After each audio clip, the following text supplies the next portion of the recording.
Welcome back to Chess Thoughts, where we explore ideas that reshape the way we think and live. Today, we're diving into a book that sheds light on something we all do, yet often neglect: sleep. Why We Sleep by Matthew Walker isn't just a book about rest, it's a wake up call. Sleep, Walker argues, is not a passive state or wasted time. It's one of the most vital, productive, and healing things we can do for our minds and bodies. Yet, in our fast paced, always on culture, sleep has become undervalued, even seen as an inconvenience. So, what does science tell us about why we sleep? What happens when we don't? And how can we harness sleep to improve our lives? Let's dive in. As always, remember that you can get the book through the link in the video description.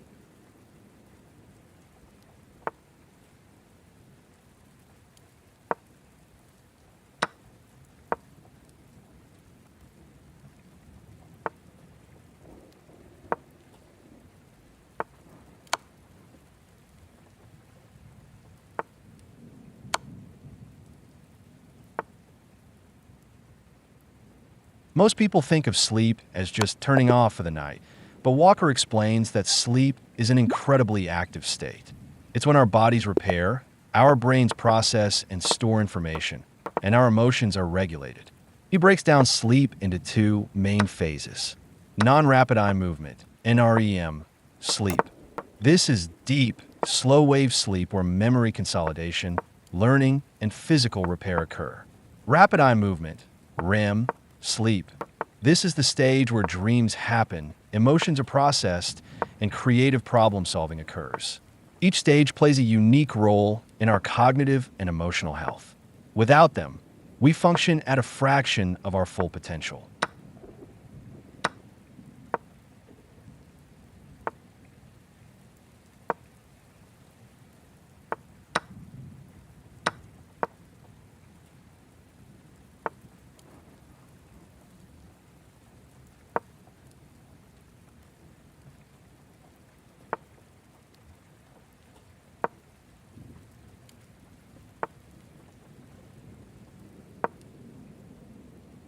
If you've ever pulled an all-nighter or regularly skimp on sleep, you probably know it makes you groggy. But Walker reveals that the effects of chronic sleep deprivation are far more serious than we realize. Cognitive impairment. Sleep loss impairs focus, memory, and decision-making. Walker notes that operating on less than 6 hours of sleep has similar effects to being intoxicated. Increased risk of disease. Sleep deprivation is linked to heart disease, obesity, diabetes, and even Alzheimer's. Walker describes sleep as the greatest legal performance-enhancing drug that we ignore. Weakened immune system. Just one bad night of sleep can reduce immune function, making us more susceptible to illnesses. One shocking study Walker shares: after just 1 week of sleeping less than 6 hours per night, participants' genes related to immune function were significantly suppressed, while those linked to stress and inflammation were amplified.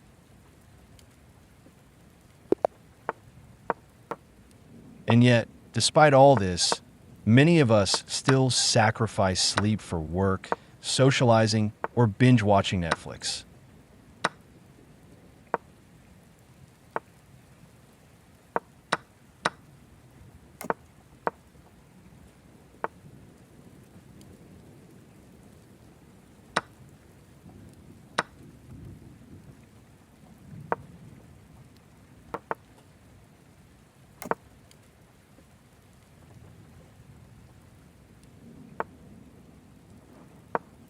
Have you ever noticed how much more irritable or anxious you feel after a bad night's sleep? Walker explains that sleep, especially REM sleep, plays a crucial role in emotional stability. REM sleep is when the brain processes and regulates emotions. It helps us manage stress, recover from emotional experiences, and maintain mental health. Studies show that chronic sleep deprivation is linked to higher rates of depression, anxiety, and even suicidal thoughts. Essentially, skipping sleep is like skipping therapy for your brain. It leaves emotional wounds unprocessed and unresolved.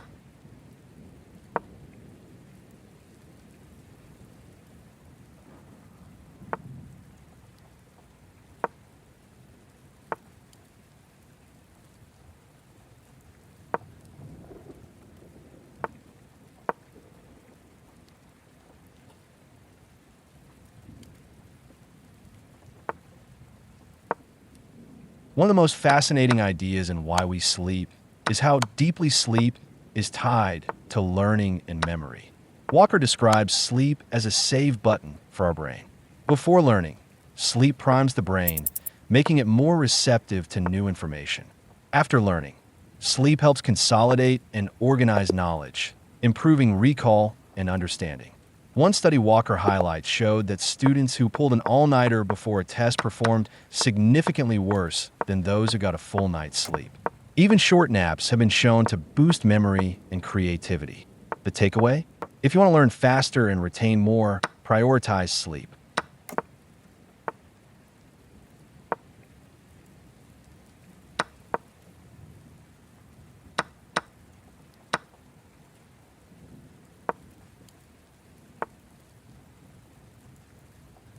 Despite how essential sleep is, modern life is designed to disrupt it.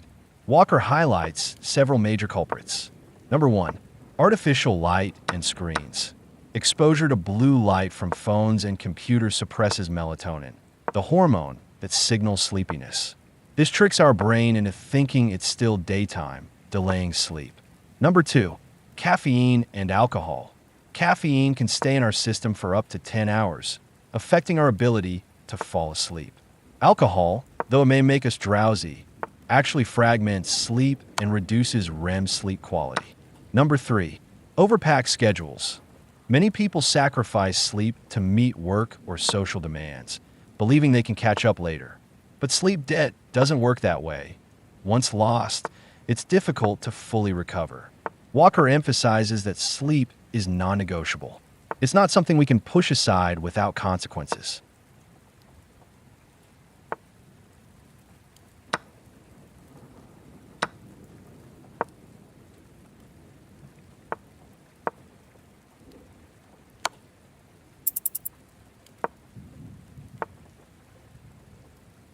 So, what can we do to reclaim the power of sleep?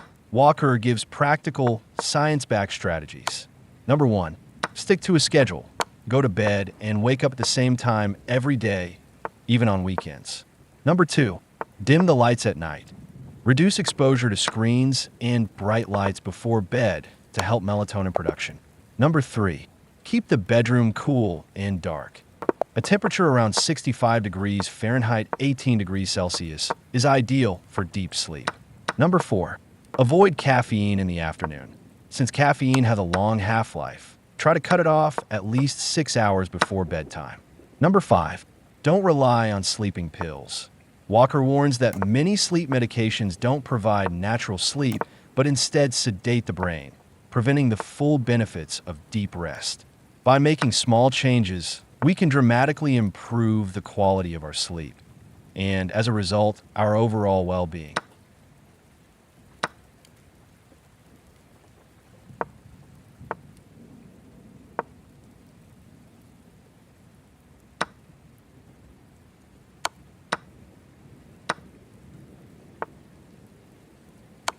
Why We Sleep is more than just a book. It's a powerful argument for rethinking the way we prioritize rest. Walker makes it clear, sleep isn't optional. It's not something we can trade for productivity, success, or entertainment without paying the price. Every aspect of our health, mood, and performance is deeply tied to how well we sleep. So, here's the challenge. Instead of seeing sleep as wasted time, start seeing it as an investment in your health, your creativity, and your happiness. Tonight, when you lay down to sleep, ask yourself, am I treating my sleep with the respect it deserves?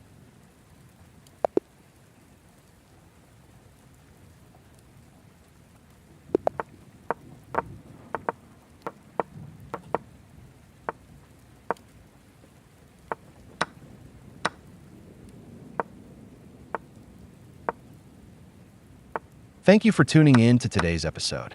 If you found these insights valuable, consider sharing this episode with a friend who could use a reminder about the power of sleep. Until next time, take care of your mind, take care of your body, and most importantly, get some rest.